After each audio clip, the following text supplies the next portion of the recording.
બનાસકાંઠાની વાત કરવામાં આવે તો બનાસકાંઠાના ભાબર શહેરમાં રેલ રોકો આંદોલન યોજાયું। અલગ અલગ સ્થળો પર લાગ્યા છે બેનરો। ભાબર સહિત સરહદી વિસ્તારોમાં આંદોલનના ભણકારા જોવા મળ્યા। ભાબરને રેલવે સ્ટોપેજ ના મળતા ભાબરના તેમજ તાલુકાના લોકો દ્વારા ભાબર મામલતદાર અને રેલવે સ્ટેશન માસ્તરને અલ્ટિમેટમ સાથે આવેદનપત્ર આપવામાં આવ્યું છે। ભારે રોષ જોવા મળી રહ્યો છે। તો ભાબરને રેલવે સ્ટોપેજ નથી મળ્યું તે માટે ભાબરના લોકોએ ભાબર મામલતદાર તેમજ રેલવે સ્ટેશનના માસ્તરને આવેદનપત્ર પાઠવ્યું। ભાબરમાં રેલવે સ્ટેશન હોવા છતાં ભાબરમાંથી પસાર થતી મોટાભાગની ટ્રેનોનું ભાબરમાં કોઈ સ્ટોપેજ ન હોવાને કારણે લોકોને ભારે હાલાકી વેઠવી પડે છે અને મુસાફરી કરવામાં ભારે તકલીફ વેઠવી પડે છે, જેને લઈને લોકો પારાવાર મુશ્કેલી ભોગવી રહ્યા છે। આગામી 4 તારીખ સુધીમાં જો ભાબરને રેલવે સ્ટોપેજ બાબતે ન્યાય નહીં મળે તો સ્થાનિક રેલી યોજશે અને આંદોલન કરશે। તો આગામી 5 તારીખે ભાબર તેમજ અન્ય તાલુકાના લોકો દ્વારા રેલ રોકો આંદોલન કરવામાં આવશે। તો રેલ રોકો આંદોલનની ચીમકી ઉચ્ચારવામાં આવશે તેવું સ્થાનિકોએ જણાવી દીધું છે। અગાઉ પણ નગરજનો, સેવાકીય સંસ્થાઓ, સાંસદ સભ્ય પરબત પટેલ સહિતના રાજકીય આગેવાનો સહિતના રેલવે વિભાગને વારંવાર રજૂઆત કરવામાં આવી, પરંતુ હજુ સુધી કોઈ નિરાકરણ લાવવામાં નથી આવ્યું। ભાબરમાં મુખ્ય બજારમાં તેમજ અનેક વિસ્તારોમાં રેલવે રોકો આંદોલનના બોર્ડ પણ લગાવવામાં આવી રહ્યા છે, પરંતુ હજુ કોઈ નિરાકરણ નથી આવ્યું, તેથી આંદોલનની ચીમકી ઉચ્ચારશે તેવું જણાવ્યું છે। ભારત માતા કી જય। તારીખ 21/2/2024 રોજ ભાબરના તમામ વેપારીઓએ સાથે મળીને આર્ય સમાજની વાડીમાં ભાબરને વિવિધ ટ્રેનો મળે એના માટે કરીને એ મિટિંગનું આયોજન કર્યું હતું। એ મિટિંગમાં ગામના નાગરિક તરીકે અને એક જવાબદાર આગેવાન તરીકે મારી પણ પોતાની હાજરી હતી। ભાબર એક વેપારી મથક છે। અહીંના આજુબાજુના વાવ, ભાબર, સોયગામ, થરાદ આ તમામ લોકો એ સુરત હોય, મુંબઈ અને અલગ અલગ ધંધા અર્થે ગયેલા છે, ત્યારે વારંવાર એમને ટ્રેનની જરૂર પડે છે। વર્ષોથી 10 વર્ષથી ભાબરના વેપારીઓ હોય, આમ પ્રજા હોય, રેલવે વિભાગ પાસે માગણી કરી છે।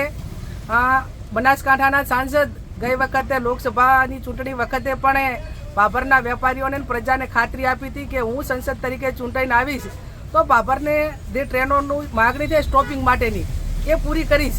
હજી સુધી બીજી ચૂંટણી જાહેર થવા આવી, એક પણ ટ્રેન ભાબરની અંદર સ્ટોપિંગ મળતું નથી। એટલે અમારી પોતાની એક જવાબદાર આગેવાન તરીકે લોકોની સુખાકારી વધે, લોકોની માગણી જે હોય એ રાજ્ય સરકાર હોય કે કેન્દ્ર સરકાર હોય એ પૂરી કરવી એ સરકારની જવાબદારી છે। આમાં પક્ષાપક્ષીને દૂર રહીને એક ભાબરના નાગરિક તરીકે આ વિસ્તારના આગેવાનો તરીકે બધાએ આગળ આવવું જોઈએ।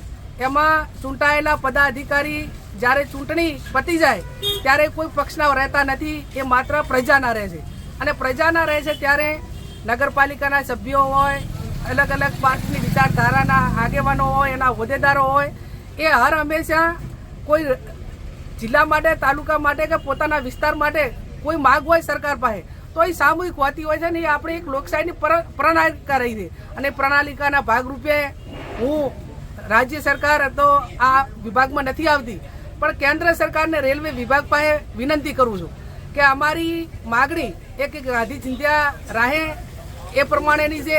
અમે વિનંતી કરી છે, અલ્ટિમેટમ આપ્યું છે, તમને આવેદનો પત્ર આપ્યા છે, પણ એનો કોઈ જવાબ મળ્યો નથી અને ના છૂટકે અમારે તારીખ 5/3/2024 રોજ ભાબર મુકામે રેલવે સ્ટેશન આંદોલન કરવા માટેની ફરજ પડે છે અને એ ફરજના ભાગરૂપે મોટી સંખ્યાની અંદર એ તારીખે અમે 5 તારીખે રેલવે સ્ટેશન ભેગા થવાના છીએ અને એ પહેલાં કેન્દ્ર સરકારને રેલવે વિભાગ ભાબરના વેપારીઓની લોકોની માગણી મુજબ એને સ્ટોપિંગ આપવા તૈયાર થાય અથવા તો લેખિત વિભાગ બાંધરી આપે તો અમારે કોઈ આંદોલન કરવાનું રહેતું નથી।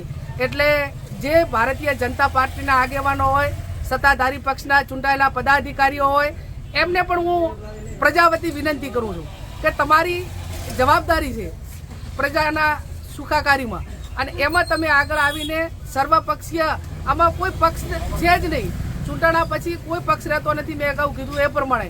એટલે આપ સૌ આ સાથે મળી અને ભાબરના વેપારીઓની અને લોકોની જે માગણી છે એ માગણી પરિપૂર્ણ કરવા માટે આગળ આવો અને એ પૈકીના આંદોલનમાં જડબે સલાક 5મી તારીખે જે ભાબરનું હિત ઈચ્છતા છે, જે લોકોની જવાબદારીમાં કામ કરવામાં ઉણા નહીં ઉતરે એ લોકો 5મી તારીખે આવે. અને પોલીસ વિભાગને અને કાયદો વ્યવસ્થાને પણ હું વિનંતી કરું છું કે કોઈને ખોટા દબાવવા માટેના પ્રયત્નો ના કરો. તમારી જવાબદારી કાયદો અને વ્યવસ્થા જાળવવાની છે. અને હું તમામ પ્રજાને, તમામ લોકોને આ આંદોલનમાં જે જોડાય એને ખાતરી આપું છું કે ધારાસભ્ય તરીકે પહેલી ધરપકડ મારી કરજો અને પછી જ પ્રજા. એટલે હું આગળ આવી અને ગાંધી ચિંધ્યા માર્ગે અમે કોઈ નુકસાન નથી કરવાના, અમે કોઈ હિંસક કે વાતાવરણ નથી, કોઈ વર્ગ વિગ્રહ નથી કરવાના.